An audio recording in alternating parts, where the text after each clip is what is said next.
دعا کی کہ یا اللہ آج زبان عطا فرما تاکہ تیرے نبی سے کلام کروں،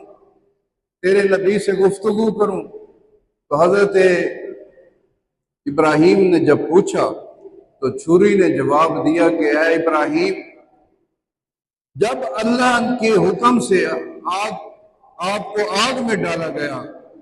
تو آگ نے آپ کو کیوں نہیں جلایا؟ تو حضرت ابراہیم نے کہا کہ اللہ کا حکم تھا، آگ نے مجھے نہیں جلایا۔ تو حضرت ابراہیم کے اس جواب پر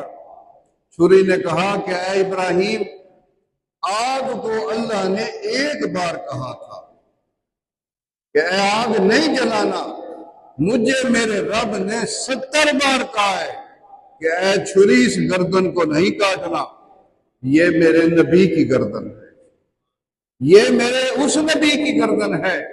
جس کی پیشانی میں نور مصطفیٰ